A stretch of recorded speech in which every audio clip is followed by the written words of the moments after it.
à l'université Le Mans en France. Et donc j'avais lu sur Twitter avec intérêt une de cette présentation, celle qu'on va euh, visionner aujourd'hui, qui vulgarisait les meilleures pratiques de recherche afin de justifier une taille d'échantillon et, euh, et faire des analyses de puissance a priori. Et du coup, comme moi ça m'intéressait, je souhaitais en faire profiter tout le labo et apparemment même beaucoup plus. Et c'est très chouette de voir qu'il y a du monde. Et donc, entre autres intérêts de recherche, Cyril est un enthousiaste de l'open science et il donne un cours d'école doctorale sur les statistiques inférentielles. Et donc, après quelques échanges sur Twitter, je lui ai proposé de venir ici à notre séminaire et je pense qu'on est très heureux de l'accueillir aujourd'hui. Bon, bah merci beaucoup, Yuri, pour l'introduction. Ouais, c'est vrai que nos relations pour l'instant se résument à Twitter. Mais c'est au plaisir de vous rencontrer plus tôt. Donc, merci beaucoup pour l'invitation. En effet, j'avais préparé cette présentation du coup qui s'intéresse à la justification des tailles d'échantillons, qui est une discussion un peu actuelle en recherche. Comment est-ce qu'on justifie nos tailles d'échantillons? Pourquoi est-ce qu'on recrute X participants?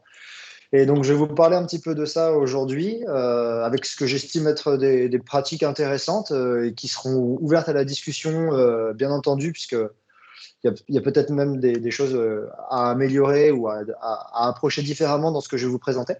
Et je vais avoir un moment où je vais me focaliser un petit peu plus sur les analyses de puissance a priori, parce que c'est quelque chose que j'aime bien utiliser, moi, que je trouve que c'est à minima une bonne base pour ce qu'on fait maintenant. Et donc, c'est pour ça que je vais me focaliser un petit peu plus là-dessus aussi dans la discussion d'aujourd'hui.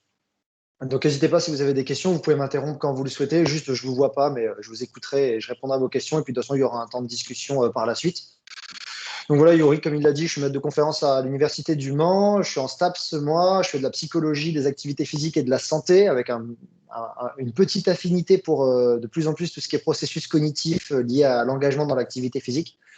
Et je suis aussi membre de Stork, donc une société pour la transparence, l'openness et la réplicabilité en kinésiologie, donc en recherche en sport, en activité physique et exercice. Bref. Du coup, juste pour resituer le contexte, en fait, quand on parle de justifier une taille d'échantillon, et vous m'excuserez l'exemple stéréotypé, quand on parle de justifier une taille d'échantillon, en fait, il se pose la différence qu'il y a entre une population et un échantillon. C'est juste un petit rappel. Mais en fait, si on veut savoir, par exemple, si la bière française Mont-Blanc est plus alcoolisée, plus forte que la bière belge Chimay, en réalité, on n'a aucun problème, je pense, de puissance, de taille d'échantillon, etc., puisqu'on a devant nous des représentants parfaits de la population, on va avoir accès à la population. Et en fait, notre question est tellement fermée et centre tellement quelque chose qui représente exactement la population qu'on n'a pas forcément besoin de se demander combien de bières d'une sorte et combien de bières d'une autre sorte on aurait besoin pour tester pour investiguer cette problématique. Par contre, si on se pose la question de est-ce que les bières françaises sont plus fortes de manière générale que les bières belges, là on va se poser une question qui renvoie à un recrutement d'échantillons pour faire des inférences vers la population. Donc en fait, c'est ça qu'on va réaliser. On va avoir des hypothèses, des questions de recherche qui vont porter sur des mécanismes qu'on observe dans la population. Par exemple, est-ce que les personnes âgées font moins d'activité physique que les personnes moins âgées? Est-ce que les personnes qui sont stéréotypées font moins d'activité physique que les personnes qui sont non stéréotypées ou non victimes de stigmatisation? Donc on va recruter un échantillon qui vient de cette population. On va analyser les données qui sont extraites de cet échantillon. Et après, on va utiliser ces données pour faire des inférences sur la population. Petite distinction du coup population-échantillon. Sauf que quand on est dans cette situation, va se poser la question de, maintenant que je dois prendre un échantillon de personnes âgées, par exemple, maintenant que je dois prendre un échantillon de bière belge et un échantillon de bière française, combien est-ce qu'il me faut de personnes dans mon échantillon? Combien est-ce qu'il me faut de personnes âgées? Combien est-ce qu'il me faut de bière? Est-ce qu'il me faut 2 personnes? Est-ce qu'il m'en faut 3? Est-ce qu'il m'en faut 5? Le problème qu'on a, c'est que si on ne sait pas répondre à cette question a priori, pourquoi est-ce que c'est important de savoir répondre à cette question a priori? Parce qu'il y a 2 problématiques qui découlent de ne pas savoir y répondre. La première problématique que je vois là, c'est donc tout ce que je vais raconter là, c'est en se basant principalement sur des approches fréquentistes des statistiques, donc en utilisant la valeur P comme marqueur de résultats, entre guillemets. En fait, si on ne sait pas pourquoi est-ce qu'on a recruté ou combien de personnes on va avoir besoin de recruter, déjà, on a une chance de manquer l'effet, c'est-à-dire de faire une erreur qu'on appelle de type 2, c'est-à-dire qu'il y avait effectivement une différence à détecter entre les groupes, entre les populations d'intérêt. Donc, j'ai recruté 2 échantillons, mais avec des échantillons trop petits, je ne sais pas combien de personnes il me fallait, je risque de passer à côté de l'effet, ou en tout cas, j'augmente mes chances de passer à côté d'un effet, sachant que l'effet est censé exister, en partant de ce postulat. Rater l'effet, ça veut dire qu'en fait, je vais investir du temps, de l'argent pour rien. Et après, bon, maintenant, c'est en train de légèrement changer. Mais je risque d'avoir des difficultés à publier, même si maintenant les résultats non significatifs sont de plus en plus publiables et on tend vers une publication de ces résultats, ce que je trouve très bénéfique pour la science. On risque d'être encore confronté à certaines difficultés et en fait, avoir fait quelques efforts quand même pour rien. Ensuite, le problème qu'on va avoir, ça rejoint en fait ce que je disais avant, c'est que si on obtient une valeur P qui sera supérieure à 0,05, on aura du mal à faire la distinction entre nos chances que ce soit un vrai négatif ou un faux négatif. C'est-à-dire que si mon résultat statistique il me dit que apparemment, je n'ai pas de différence significative entre mes groupes, donc s'il y a une différence numérique, en tout cas, elle ne veut pas dire grand-chose et on va considérer qu'on va rester, on n'a pas assez de preuves pour rejeter H0, on aura du mal donc on accepte, on va dire H0, on aura du mal à savoir si on a accepté H0 parce que réellement, il n'y a pas vraiment de différence entre les groupes, il n'y a pas d'effet, ou si on aura accepté H0 parce qu'en fait, on n'avait juste pas assez de personnes pour détecter la différence qui nous intéressait. Un autre problème qu'on va avoir, qui est quand même moindre par rapport au premier, savoir que le vrai problème, c'est le risque de manquer l'effet si on ne sait pas combien de personnes il nous faut. L'autre problème qu'on va avoir, c'est que si on a un P inférieur à 0,05, un problème mineur, c'est qu'on va avoir du mal à estimer la probabilité que notre résultat significatif soit un vrai positif d'un faux positif. Même si cette différence, elle n'est pas extrêmement marquée, on a plus de chances, la probabilité qu'un P inférieur à 0,05, donc un résultat significatif, soit un faux positif, est plus grande avec un échantillon trop petit qu'avec un échantillon plus grand. Donc même si on obtient une valeur, un résultat de test qui nous dit qu'on a une différence significative entre des groupes, par exemple, si l'échantillon est trop petit par rapport à ce qu'on aurait dû recruter, on a plus de chances que ce soit un faux positif qu'un vrai négatif. On pourra revenir là-dessus un peu plus tard. Je vous ai mis le lien du petit site là en bas qui a été développé par, j'ai oublié son nom, mais qui a été développé par un chercheur justement à s'intéresser par la réplicabilité en sciences et qui montre qu'effectivement, si on manque de puissance, même si on a un P inférieur à 0,05, avec un manque de puissance, on a quand même plus de chances que ce soit un faux positif qu'avec un échantillon plus grand, parce que si on a atteint une bonne puissance. Je reviendrai sur ces notions un petit peu plus tard. Donc là, très récemment, en fait, la présentation que je vous fais aujourd'hui, elle se base sur un préprint de Daniel Lakens qui est paru il n'y a pas très longtemps et qui fait un espèce de résumé des différentes méthodes qu'on peut utiliser pour estimer et justifier une taille d'échantillon. Alors, je vais vous les présenter, moi, de ce que je considère étant la plus imprécise à la plus précise. C'est à peu près présenté comme ça dans l'article, vous pourrez retourner voir l'article, mais globalement, il y a des méthodes qui sont très imprécises et celles qui ont une précision vraiment très poussée. Dans les très imprécises, on retrouve donc en premier les personnes qui n'utilisent pas de justification, considèrent qu'on n'a pas à justifier et on assume, par exemple, ouvertement dans l'article, qu'on n'a aucune raison de justifier la taille d'échantillon qu'on a récolté. C'est des langages c'est des choses qu'on peut entendre des fois. Par exemple, j'ai pas à justifier mon échantillon parce que j'ai une taille, parce que j'ai un P inférieur à 0,05. Donc, j'ai aucune raison de justifier la taille de l'échantillon que j'ai récolté. Pourquoi pas? Ensuite, on a les règles qu'on appelle heuristiques, qui s'appellent aussi les rule of thumb, désolé pour mon anglais, les règles d'or un petit peu qu'on peut entendre, on reviendra dessus après, il faut 20 personnes si on fait telle analyse, il faut 30 personnes par groupe si on fait tel type d'analyse. Ça va être un peu des règles d'or qu'on entend un peu dans le milieu scientifique. Une autre façon de justifier, ça va être en se basant sur des contraintes, donc des contraintes humaines, des contraintes budgétaires, ce qu'on appelle en fait des contraintes de ressources. Généralement, nos ressources sont forcément limitées. On a un projet pour une durée donnée, on a accès à des personnes d'un centre, par exemple, dans mon cadre, des personnes qui sont malades et dans le centre, il n'y a que X personnes. On a un étudiant qui est avec nous pendant 6 mois, donc les ressources rentrent forcément en jeu à un moment.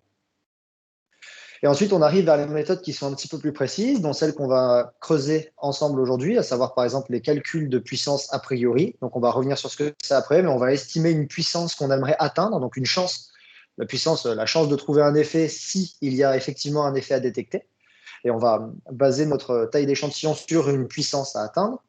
Ensuite, il y aurait la possibilité d'estimer la taille d'échantillon et de la justifier sur la précision d'un paramètre. Donc, par exemple, on veut que le paramètre ait tel intervalle de confiance, que l'intervalle de confiance soit resserré à ce point-là, qu'il aille entre cette valeur et cette valeur. Donc, sur la précision d'un paramètre, on en parlera très, très brièvement aujourd'hui, mais je n'entrerai pas dans les détails sur cette façon de faire. Et enfin, la dernière possibilité, la plus précise, c'est de mesurer la population.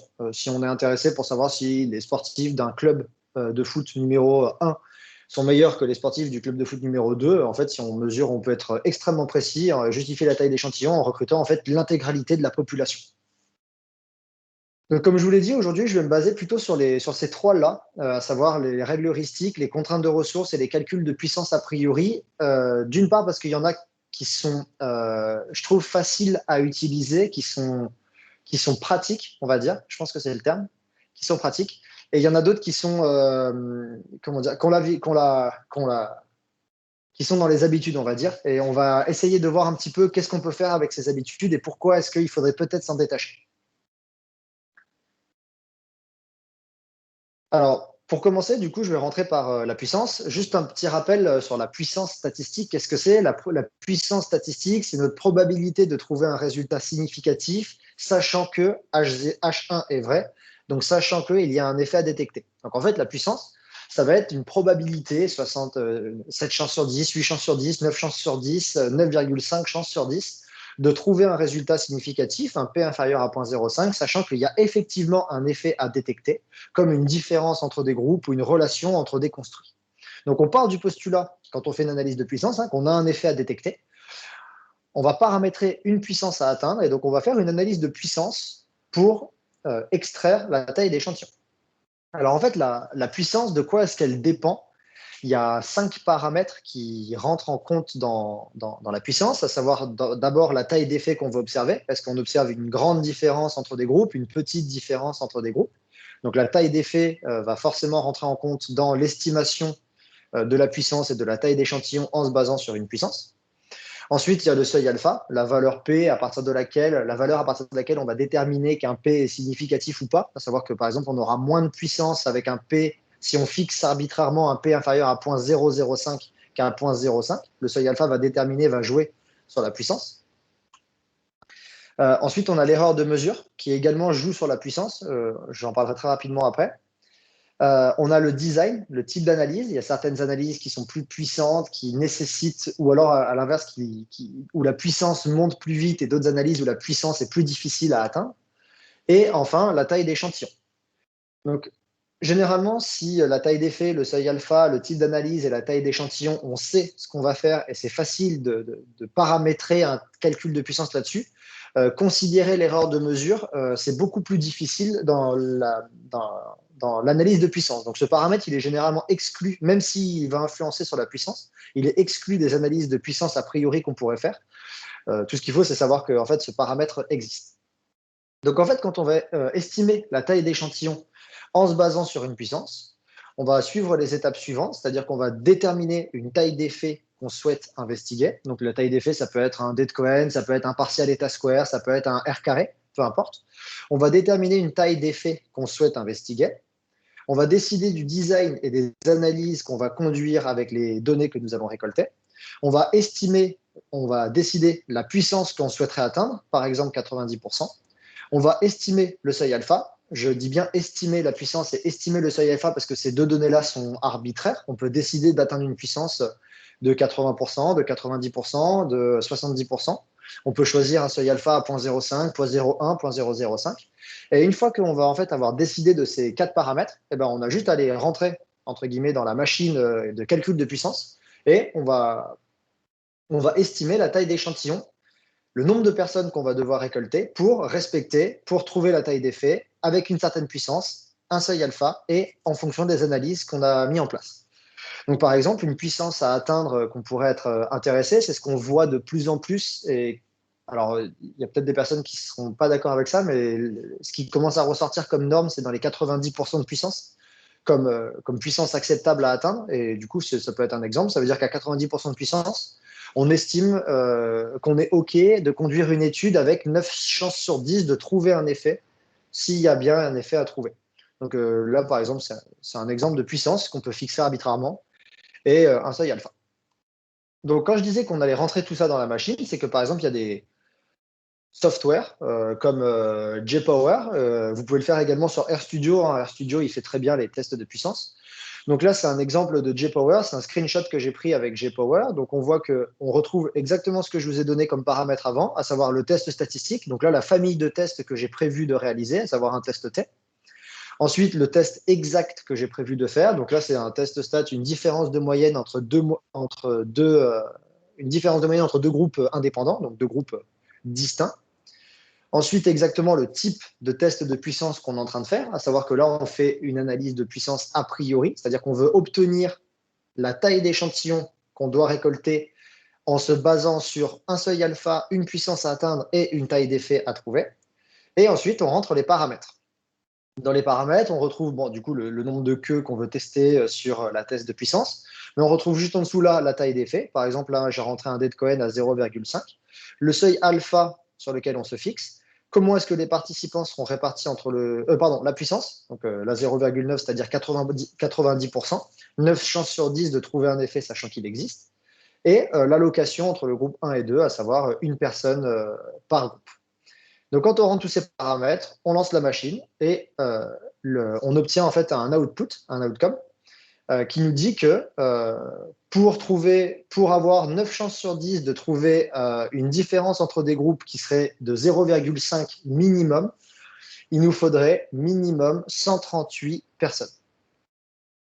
Moi, j'aime bien, alors c'est peut-être à tort, mais là où en fait généralement on parle d'atteindre une taille d'échantillon, moi j'aime bien parler d'atteindre une taille d'échantillon minimum. C'est-à-dire que là, par exemple, si je me base sur ce type de test, j'aurais tendance à vouloir récolter 138 personnes minimum en me disant que de toute façon, même si j'arrive à 200 personnes, tout ce que je vais faire si je recrute plus de personnes que nécessaire, c'est que je vais augmenter ma puissance. Donc je vais passer de 0,9 à 0,91, 92, 93 de puissance. Donc je vais augmenter mes probabilités de trouver un effet, sachant qu'il y en a un.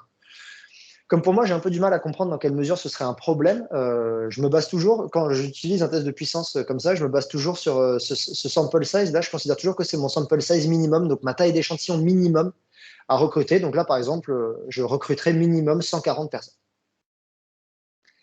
J'espère que ça va pour l'instant. Donc, juste pour rappel, dans JPower, on choisit le test exact qu'on veut faire. Est-ce que c'est un test, une analyse de puissance a priori ou pas? On lui rentre les éléments qu'on a décidés, donc la taille d'effet qu'on veut détecter, le seuil alpha, la puissance qu'on veut atteindre, comment est-ce qu'on alloue les participants entre deux groupes, et JPower va nous donner, ou R, vous pouvez le faire dans R également, va nous donner le nombre de personnes qu'on doit récolter. Donc là, pardon, c'est pas 138, c'est 140 personnes, 70 par groupe. Alors, quand on se base sur, j'aimerais juste faire une précision sur un point. Quand on se base sur une analyse de puissance a priori, comme j'ai dit, un des éléments qui est central, c'est la taille d'effet qu'on veut détecter. Donc là, par exemple, un D de Cohen de 0,5. Comment est-ce qu'on fait pour choisir en fait ce D de Cohen? Ça, c'est toute une autre discussion. Et pareil, dans le preprint de la Keynes, vous pouvez retrouver une discussion là-dessus. Et quand j'avais posé la question sur Twitter, c'était marrant parce que ça faisait en fait absolument pas consensus. Et on a vu une espèce de vague de réponses et de pratiques arriver. Quand j'ai posé la question, imaginez, vous avez 5 tailles d'échantillons possibles. Vous avez 5 tailles d'effets possibles dans la littérature, pardon, sur quelle taille d'effet vous allez choisir pour faire votre analyse de puissance a priori. Alors, je vous donne juste un petit exemple. En ce moment, je m'intéresse à un phénomène extrêmement décrié et j'espère que vous ne me jetterez pas la pierre pour ça. Je m'intéresse au phénomène d'ego depletion et à que j'appelle également la fatigue du contrôle de soi. Et si je regarde les études un petit peu rigoureuses qui ont pu être conduites sur ce phénomène d'ego depletion, voilà ce qu'on trouve dans la littérature. Je trouve une taille d'effet, un G égale 0,38, un D égale 0,62, un G égale 0,42, un D égale 0,16, un partial eta square égale 0,12, un F égale 26,90. Ça, c'est le visage que je fais quand je me retrouve face à toutes ces tailles d'effets qui sont, en plus d'être différentes, qui sont très hétérogènes et qui correspondent soit à des tailles d'effets énormes, soit des tailles d'effet vraiment petites. Par exemple, un D.62, c'est une taille d'effet qui est très large. Un D.16, c'est une taille d'effet qui est considérée, en se basant sur des benchmarks de Cohen, qui est considérée comme très petite.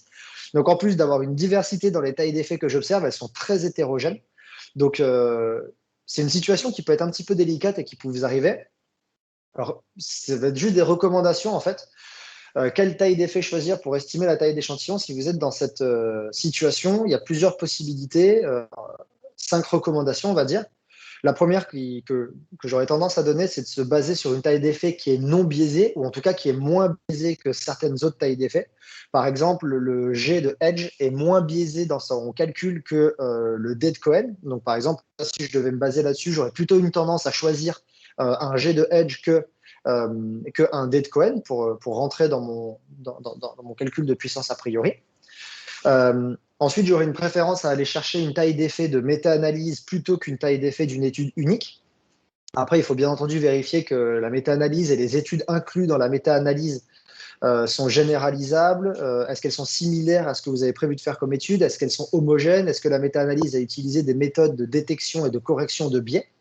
Mais j'aurais une tendance à préférer les tailles d'effet de méta-analyse parce qu'une méta-analyse a déjà fait le travail d'agréger de manière méta-analytique les tailles d'effet. Donc, c'est-à-dire que les tailles d'effet qui peuvent être surestimées, par exemple à cause de problèmes comme des tout petits échantillons qui ont une tendance à surestimer les tailles d'effet, en fait, ces tailles d'effet surestimées, elles vont avoir une tendance à être noyées quand vous les calculez de manière, quand vous les agrégez de manière méta-analytique, parce qu'en fait, la taille d'échantillon rentre en compte là-dedans. Donc, les grosses tailles d'effet vont avoir une tendance à être, le poids des grosses tailles d'effet va avoir une tendance à diminuer, et donc la taille d'effet d'une méta-analyse va être plus fiable, plus proche de la réalité qu'une taille d'effet d'une étude unique.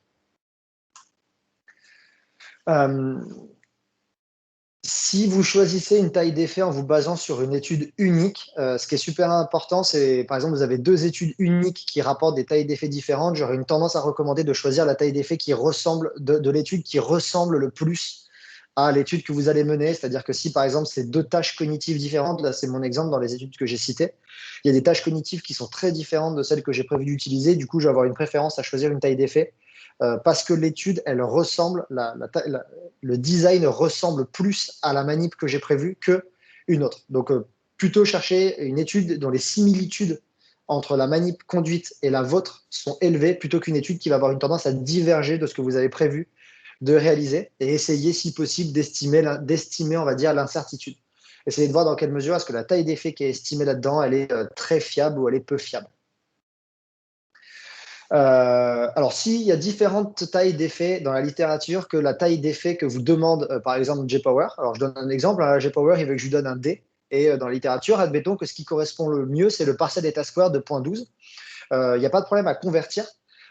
Toutes les tailles d'effets sont conversibles de l'une à l'autre. En fait, le seul but, ça ne va pas forcément être plein de sens de convertir une taille d'effet et de la réutiliser différemment. C'est vraiment juste qu'en fait, le range, on va dire, si par exemple vous avez une petite taille d'effet avec un D, la convertir en partial eta square vous donnera une valeur qui correspond à une petite taille d'effet en partial eta square.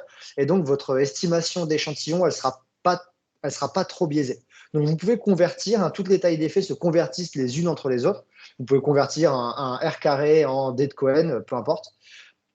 Ça ne veut pas dire que ça a beaucoup de sens de le faire, c'est juste qu'au moins les valeurs vont se ressembler. Et par exemple, une taille d'effet large en D de Cohen, si vous le convertissez en R, vous obtiendrez à peu près une taille d'effet qui correspond à un R carré d'une association entre 2 construits qui est large ou d'une variance expliquée qui est large. Donc, il n'y a pas de souci pour convertir. Il y a plein de logiciels qui permettent de le faire. Il y a des packages R qui sont dédiés à la conversion de taille d'effet. Je pourrais vous les donner si jamais ça vous intéresse. Donc, il n'y a pas de souci pour ça.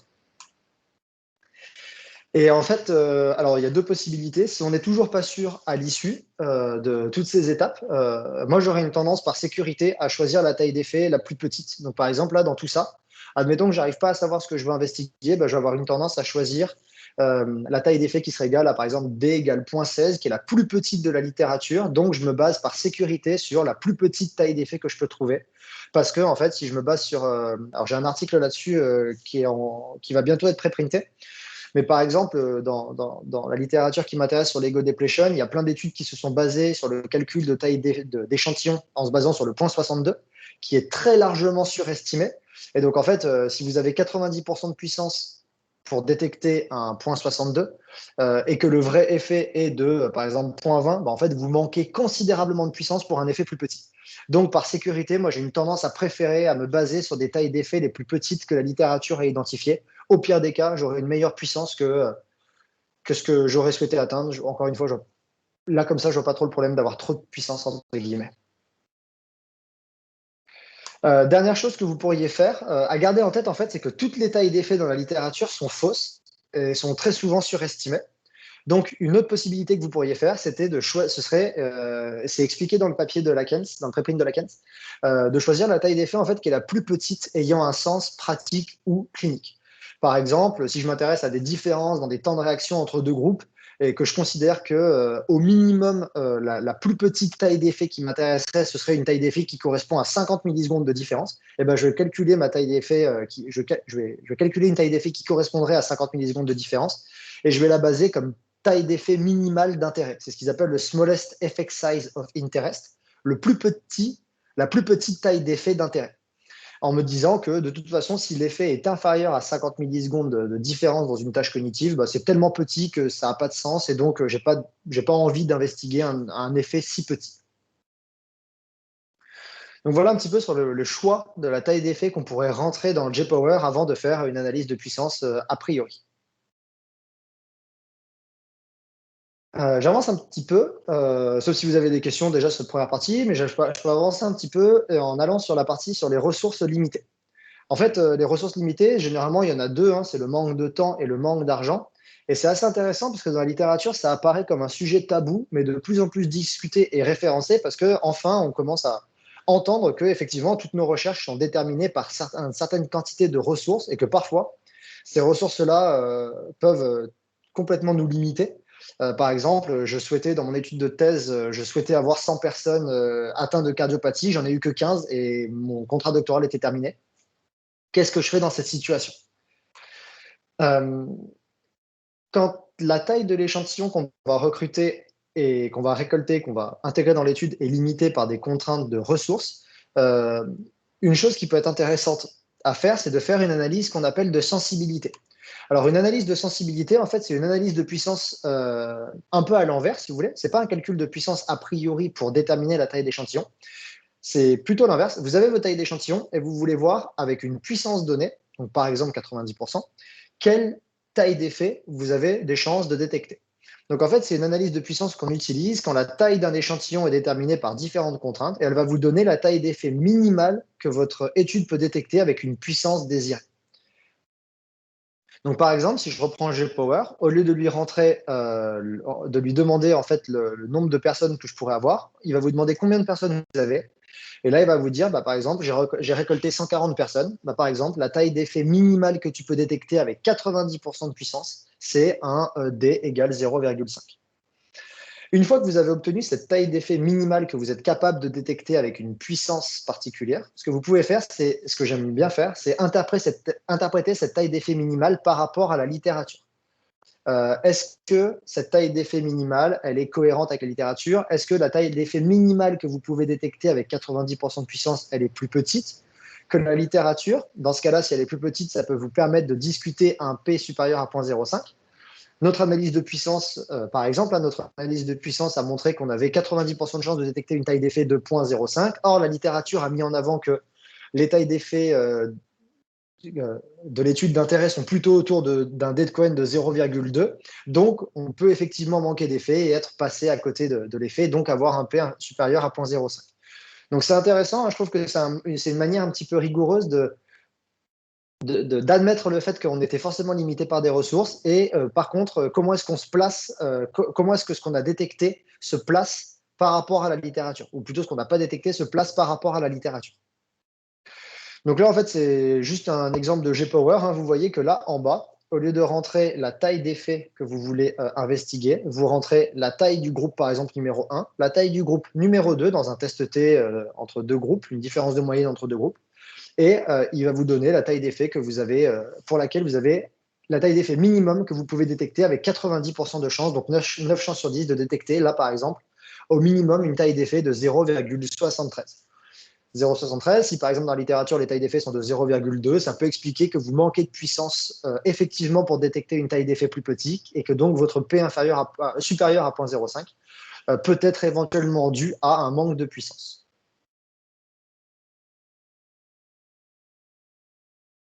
Ensuite, il y a quelque chose qui est intéressant à faire, c'est interpréter l'étendue de l'intervalle de confiance autour des tailles d'effet que vous avez détectées quand vos ressources sont limitées. Est-ce que cet intervalle de confiance, est-ce qu'il est très large? Est-ce qu'il est très resserré? Et est-ce que l'intervalle de confiance que vous avez identifié comprend des tailles d'effet déjà trouvées dans la littérature?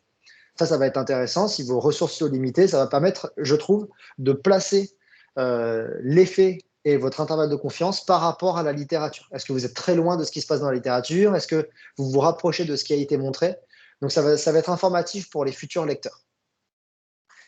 Ensuite, ça c'est un conseil qui est donné dans l'article de Lacan, c'est de, même si vous n'avez pas trouvé de P supérieur à 0,05, on s'en moque, entre guillemets, donner un maximum d'informations pour que votre étude puisse être intégrée ultérieurement dans une méta-analyse. C'est-à-dire que même si votre effet n'est pas significatif, la taille d'effet et l'intervalle de confiance que vous avez identifié et la variabilité autour de l'effet que vous avez identifié va permettre aux méta-analyses futures d'intégrer quand même votre étude dans la méta-analyse et votre étude va quand même participer à l'identification d'une taille d'effet de manière méta-analytique. Donc, donner un maximum d'informations. Lacan s'en parle dans son papier, mais les informations qui seront vraiment centrales, ce sera les moyennes, les écarts types, les tailles d'effet plus habituelles qu'on identifie dans la littérature et bien penser au référençage dans le cas où on était limité par des ressources et, par exemple, on n'a pas trouvé d'effet significatif. Il y a toute une section dans l'article qui explique comment bien faire entre guillemets pour gérer avec ce type de problématique. Donc je peux vous renvoyer à cette partie-là, c'est assez bien expliqué. Et enfin, si vos ressources sont limitées, vous faites votre étude et vous remarquez que par exemple vous ne trouvez pas de différence significative entre deux groupes, il y a toujours un moyen de faire un test d'équivalence. Donc vous avez un P supérieur à 0,05, vous faites un test d'équivalence. Juste pour un petit rappel, un test d'équivalence, c'est ce qui va vous permettre de faire la distinction entre un effet non significatif et une absence de différence. Et c'est assez important parce qu'un P supérieur à 0,05, c'est uniquement relatif à vos données sous une hypothèse, alors que l'absence d'effet, ça sous-entend qu'il n'y a pas de différence entre les groupes. Alors qu'en fait, vous avez simplement une différence entre des groupes, mais par exemple, elle n'est pas assez marquée ou vous n'avez pas assez de puissance pour la détecter de manière significative. Donc c'est assez important. Et le test d'équivalence va vous permettre de montrer que, par exemple, vous n'avez peut-être pas d'effet, mais ça ne veut pas dire qu'il n'y a pas de différence. Donc ça va permettre de faire la distinction entre j'ai un effet non significatif ou alors mes groupes sont équivalents. Ça va répondre à deux questions différentes. Donc ça va permettre de mieux faire la distinction dans cette étude-là. Par exemple, vous avez trouvé un P supérieur à 0,05 parce que vous manquez de puissance, mais votre test d'équivalence vous dit que vous êtes non significatif, mais pas équivalent. C'est-à-dire que potentiellement, il y a une différence, mais que vous n'avez pas réussi à détecter.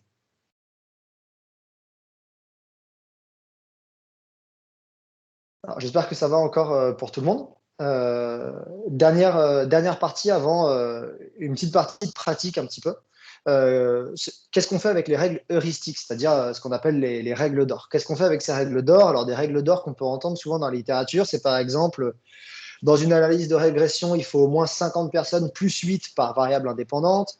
Dans une régression, il faut au moins 10 observations par variable. Si notre étude compare des groupes, il faut au minimum 20 personnes par groupe. Pour une analyse par équation structurelle, il faut au minimum 200 personnes. Si notre étude considère 3 variables indépendantes, il faut au minimum 30 personnes. C'est un exemple des règles d'or qu'on peut entendre un peu partout dans la littérature et auquel j'ai été confronté moi aussi en tant que jeune étudiant. Mon premier papier, c'était sur un modèle d'équation structurelle. On m'a dit, bon, 200 personnes. Du coup, sur le coup, je pensais que c'était une bonne idée. Et en fait, le problème de ces types de règles d'or qui sont heuristiques, c'est que déjà, elles ignorent la taille d'effet d'intérêt. Donc, elles ignorent, en fait, elles sont indépendantes des effets que vous investiguez. Elles ne prennent pas en compte que vous investiguez une petite taille d'effet, une grande taille d'effet. Et donc ça, pour moi, c'est réellement problématique puisqu'on n'a aucune idée de la puissance que vous avez réellement atteint avec 200 personnes, par exemple, dans une modèle d'équation structurelle ou avec 20 personnes. Si 20 personnes, si vous avez deux groupes, je prends la règle d'or qui est en haut à droite, Si vous avez au minimum 20 personnes par groupe, cette règle d'or, elle peut très bien s'appliquer à une taille d'effet très large à détecter. Je pense que si vous avez un dé de Cohen autour de 1 à 20 personnes par groupe, ça doit pouvoir suffire. Mais par contre, si vous avez une taille d'effet qui est beaucoup moins importante que celle-ci, eh ben, elle va être complètement inadaptée. Vous allez vous baser dessus et en fait, vous n'avez aucune idée de votre puissance, c'est-à-dire vous n'avez aucune idée de vos chances de trouver l'effet s'il existe réellement. Donc, si je vous donne juste l'exemple là de ce que ça pourrait donner, en fait, dans une régression multiple avec deux variables indépendantes et soit un n égale 40, donc je me suis basé sur la règle d'or numéro 1 en haut, 10 personnes par variable, et n égale 76, donc je me suis basé sur la règle d'or la dernière, là, dans une analyse de régression, il faut au moins 50 personnes plus 8, donc j'ai fait une estimation de taille d'échantillon en me basant sur ces règles-là. Si la taille d'effet que j'investigue, elle est large dans une régression, donc c'est-à-dire un f carré de 0,35, on va voir qu'en fait, ces règles d'or, elles sont plutôt adaptées, hein, puisque avec 40 personnes et 76 personnes, j'ai respectivement 91% et 99% de puissance. Donc au final, la règle d'or, très bien, elle a fonctionné, elle m'a permis d'atteindre une haute puissance. Par contre, si j'investigue une taille d'effet qui est petite, par exemple 0,2, f carré égale 0,2, une petite taille d'effet, en fait, j'ai que 11% et 17% de puissance. Donc, il peut y avoir des écarts entre des écarts énormes entre dans quelle mesure est-ce que ces règles d'or peuvent s'appliquer ou ne peuvent pas s'appliquer. Et donc, moi, je trouve ça un petit peu risqué d'estimer la taille de l'échantillon en se basant sur ce type de règles d'or. Cyril, il y a une question là, peut-être. Oui, bien sûr.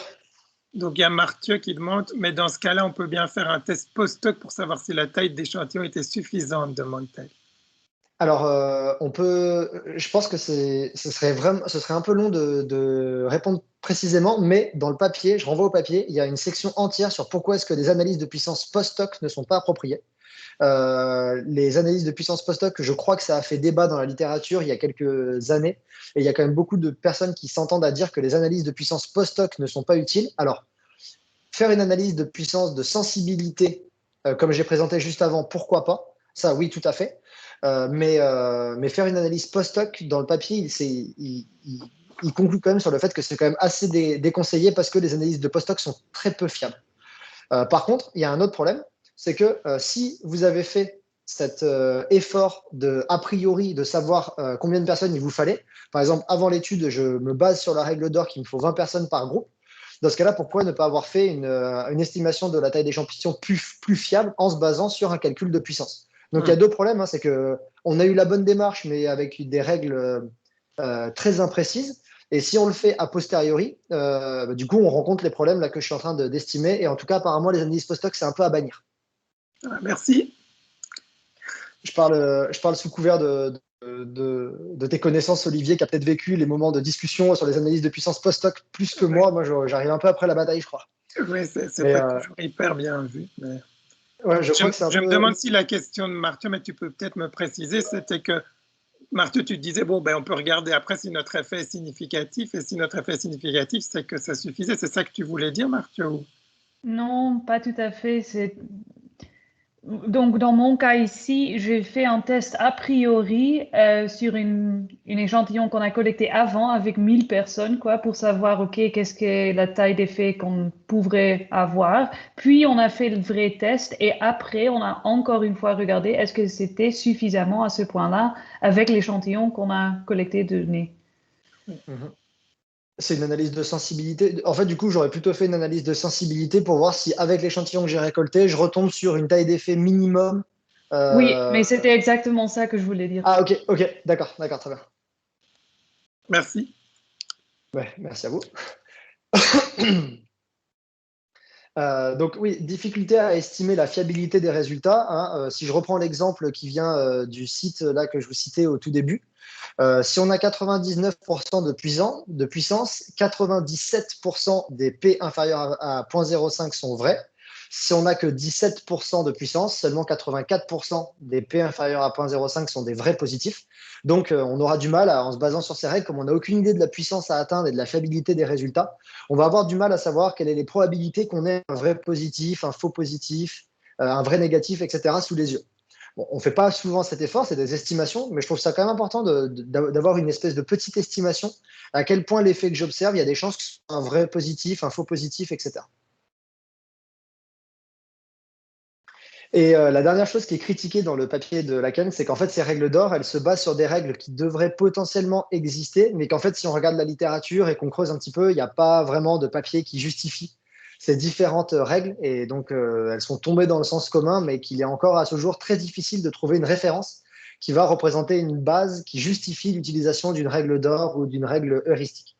Donc là, actuellement, c'est de moins en moins, ce qu'on observe, c'est que c'est de moins en moins accepté par les reviewers, les éditeurs, et on aurait une tendance à rayer un petit peu de la liste ces règles d'or et ces règles heuristiques au profit des autres analyses, des autres estimations de taille d'échantillon qu'on a discuté avant. Alors, vraiment un mini point sur la précision d'un paramètre. En fait, il y a des fois où ça peut être parfois vraiment compliqué de faire une estimation de taille d'échantillon sur un paramètre. Par exemple, moi je ne saurais pas le faire dans certains cas, parce qu'il y a parfois où en fait c'est vraiment simple. Je prends l'exemple de modèles que j'utilise parfois, à savoir les modèles par équation structurelle, Structural Equation Modeling. Il y a McCallum et Kim qui ont développé des méthodes pour calculer la taille d'échantillon requise compte tenu d'une puissance souhaitée en fonction des indices de fit du modèle. À savoir que les modèles d'équations structurelles, généralement, ils sont considérés comme, entre guillemets, valides ou acceptables en fonction de certains seuils pour des indices de fit. Et eux, ils ont proposé des méthodes pour estimer en fait la puissance en se basant sur ces indices de fit. Donc là, c'est le site web qui permet de faire ces calculs. Par exemple, là, très récemment, j'ai estimé une puissance en me basant sur une répartition des RMSEA, donc qui est une répartition qu'on doit atteindre des erreurs, en théorie, qu'on doit atteindre des erreurs dans un modèle d'équation structurelle. Et donc, en fonction des degrés de liberté de mon modèle, je suis arrivé à, il me fallait 230 personnes pour mon modèle. Donc, des fois, la précision d'un paramètre, ça peut être un petit peu complexe, et des fois, dans certains cas, ça peut être au contraire assez simple, et combiner, par exemple, l'estimation de la puissance en se basant sur un paramètre et sur des tailles d'effet, ça permet d'avoir une approche un petit peu globale de la puissance qu'on peut atteindre dans une étude pour les différents types d'analyses et en se basant sur la précision d'un paramètre et une chance de détecter une taille d'effet.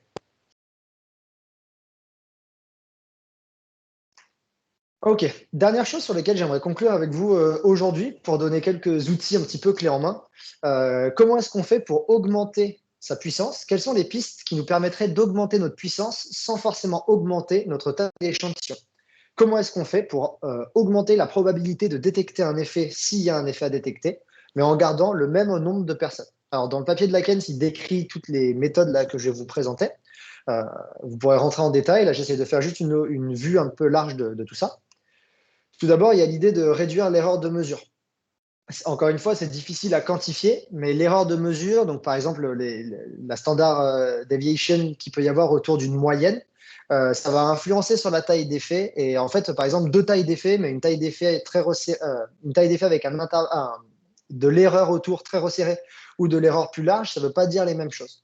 Donc réduire les erreurs de mesure, ça va permettre d'augmenter la puissance. On va avoir du mal à la quantifier, mais il va y avoir une réelle augmentation de la puissance de votre étude. Par exemple, utiliser, alors dans le cadre là, par exemple, de collègues qui utilisent des outils de mesure physiologiques, essayer d'utiliser des outils de mesure qui sont un peu plus chers, mais qui ont moins de biais de mesure, qui ont moins de variabilité dans les mesures. Des outils un peu plus chers, mais plus fiables. Par exemple, utiliser des questionnaires plutôt en 7 ou 9 items plutôt que des questionnaires en 3, 4 ou 5 items qui augmentent les risques d'avoir de l'erreur de mesure. Tout ça, c'est assez bien expliqué dans le papier de Daniel. Et on peut également essayer d'augmenter la sensibilité d'une mesure. Donc, être sûr que la mesure nous permet de détecter en fait des différences. Si les différences sont juste, par exemple, 1, 2, 3, par exemple, oui, peut-être, non, essayer d'augmenter l'échelle pour avoir plus de chances, pour que l'échelle soit plus sensible et avoir plus de chances de détecter des différences. Ensuite, il y a une autre possibilité, c'est de faire des hypothèses et des tests statistiques. Des hypothèses, c'est souvent le cas, mais des tests statistiques qui soient directionnels. C'est-à-dire que plutôt que de se dire la moyenne du groupe A va être différente de celle du groupe B, faire des hypothèses comme quoi la moyenne du groupe A sera supérieure à la moyenne du groupe B. Et en fait, ça va nous faire passer, par exemple, d'un two-sided t-test, donc d'un test T à deux queues, à un test T à une seule queue, qui va déplacer le risque d'erreur de type 1 d'un seul côté de la queue. Et donc, on va avoir besoin de moins d'observations, entre guillemets, pour détecter une différence significative. Donc, un exemple, c'est celui-là. Si je fais un test T avec un D de Cohen à 0.05 et un alpha à 0.05 et 30 personnes par groupe, j'ai 48% de puissance en two-sided, donc sur un test T à 2 queues, alors que j'ai 62% de puissance à une seule queue. Alors, il y a des personnes qui disent que quand on fait ça, il faudrait diminuer également le seuil alpha, le diviser par 2 parce que on augmente en fait le risque d'erreur de type 1 comme ça. Pourquoi pas? Mais en tout cas, faire des tests d'hypothèse directionnelle, en théorie, c'est censé augmenter la puissance de votre test. Ensuite, on pourrait faire des tests d'hypothèse, des tests statistiques contre ce qu'on appelle le smallest effect size of interest. C'est-à-dire que dans les valeurs qui représentent H0, dans les tests statistiques qu'on va réaliser, on va inclure des valeurs qui ne nous intéressent pas, par exemple, qui sont trop petites pour être intéressantes, et donc réduire les valeurs que représente H0 et ainsi gagner en puissance. En fait, si on fait un test T, par exemple classique, on attend à ce qu'il y ait une différence, par exemple que H1, qu'un groupe est supérieur à l'autre. Donc là, on va avoir la distribution de H1 à droite et en dessous, ça va être toutes les distributions de H0. Et si on fait l'hypothèse que H1, par exemple, la taille d'effet qu'on va trouver, elle sera au-dessus de 0 et également au-dessus de 0,2, parce que de toute façon, entre 0 et 0,2, c'est tellement petit que ça ne nous intéresse pas. En fait, on va augmenter le nombre de valeurs que représente H0 et donc on va gagner en puissance. En suivant exactement le même principe, on pourrait faire également ce qu'ils appellent des range predictions, c'est-à-dire plutôt que de faire des prédictions contre une petite taille d'effet, on fait une prédiction contre une plus petite taille d'effet et une trop grande taille d'effet qu'on considère impossible, incrédible à atteindre.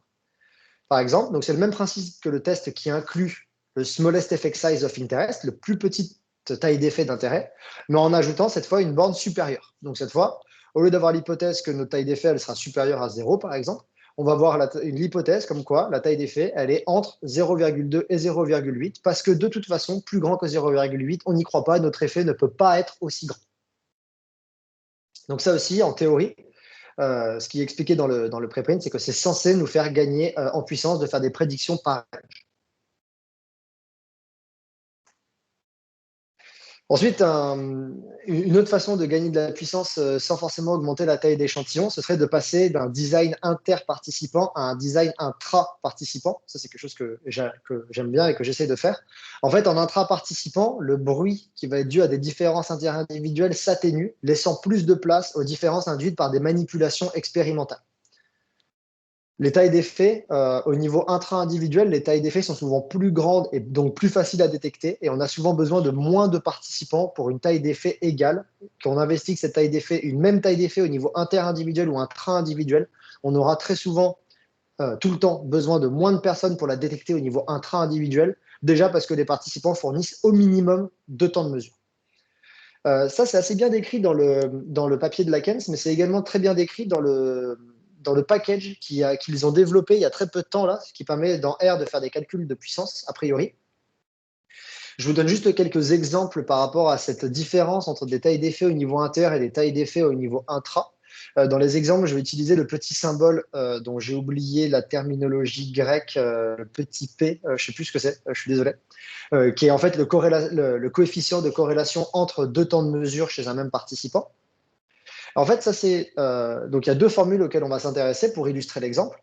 Ça, c'est comment est-ce qu'on calcule une taille d'effet intra en se basant sur une taille d'effet inter. Donc, on voit que pour estimer une taille d'effet au niveau intra-individuel, c'est égal à la taille d'effet au niveau interindividuel fois racine de 2 multiplié par 1 moins le coefficient de corrélation, peu importe de l'équation exacte. Et ça, c'est comment est-ce qu'on convertit une taille d'échantillon qu'on a estimée pour un design interindividuel, comment est-ce qu'on convertit cette taille d'échantillon pour un design intra-individuel. Donc là, on voit que c'est à peu près pareil. C'est la taille d'échantillon au niveau intra. C'est la taille d'échantillon au niveau inter fois 1 moins P divisé par 2. 2 parce que les participants donnent 2 temps de mesure là dans l'exemple qu'on donne. Donc, je vais vous donner un exemple avec un P, donc un coefficient de corrélation entre les mesures de 0,5, comme ils le décrivent dans le package récemment publié. Là, c'est très conservateur, savoir que 2 temps de mesure, un participant entre 2 temps de mesure, il aura très souvent une corrélation entre les mesures bien supérieure à 0,5, mais on va se baser sur une corrélation assez conservatrice. Et avec une taille d'effet de 0,6 et un échantillon au niveau inter de 98 personnes. Si on se base sur le même calcul, sur l'équation de base, comment est-ce qu'on convertit une taille d'effet inter au niveau intra? on voit que notre taille d'effet au niveau intra-participant, avec un coefficient de corrélation entre les mesures très conservateur, elle reste la même. C'est-à-dire que 0,6 fois racine de 2, machin, machin, ça devient 0,6. Donc, au pire des cas, avec un coefficient de corrélation entre les mesures conservateur, on voit que la taille d'effet au niveau intra-individuel n'a pas changé. On va investiguer exactement la même taille d'effet entre inter et intra-individuel. En se basant sur cette taille d'effet de 0,6 pour un design inter-participant, j'aurais besoin de 98 personnes. Si on applique la formule de conversion de la taille d'échantillon au niveau intra-individuel, on passe à 98 fois 1 moins 0,5 divisé par 2 et la taille d'échantillon devient 25. Donc pour le même niveau de puissance voulue, donc là j'ai fait les calculs pour 90% de puissance. Dans le pire des cas, votre taille d'effet au niveau intra sera égale à votre taille d'effet au niveau inter. Et encore une fois, avec un coefficient de corrélation très conservateur, avec un design interparticipant, j'ai besoin de 98 personnes. Avec un design intra-participant, j'ai besoin de 25 personnes. Donc, même taille d'effet et au pire, quasiment 4 fois moins de participants. Gain de puissance assez évident. Donc ça, c'est 5 méthodes qui permettent de gagner de la puissance, augmenter sa puissance, sans forcément augmenter sa taille d'échantillon. Juste quelques ressources. Donc, je vous invite à aller regarder ce papier en entier de Daniel Lakens, ce préprint, Sample Size Justification, qui est sorti il n'y a pas très longtemps. Il y a également beaucoup d'informations qu'on retrouve dans le manuel de JPower. Et ce que j'ai bien aimé dans ce manuel, c'est qu'il est référencé. Il a été mis à jour en 2020 et ils fournissent toutes les références pour les différentes estimations de la puissance, les calculs qui sont faits, etc. Donc, j'ai bien aimé cet effort de référençage. Et le package dont je vous parlais, qui est un package R qui s'appelle SuperPower, qui a pour but de vous permettre de faire des analyses de puissance dans R. Et pareil, ce package est assez bien référencé si vous voulez aller chercher après les articles à l'origine de tout ça. Je vous redonne ici des choses qui m'ont un petit peu aidé à avancer sur, peut-être plutôt pour les doctorants ou les étudiants en cours de formation, le MOOC de Lakens qui parle beaucoup de ces estimations de taille d'échantillon et ces tailles d'effet. Et le site web sur lequel vous pouvez aller jouer un petit peu avec qu'est-ce qui se passe quand on manque de puissance, qu'est-ce qui se passe quand la taille d'effet augmente, diminue, etc. Voilà, je vous remercie de m'avoir écouté et je reste dispo pour vos questions. Voilà, alors, vous savez qu'on peut applaudir avec le petit truc au-dessus, là. Je vous propose de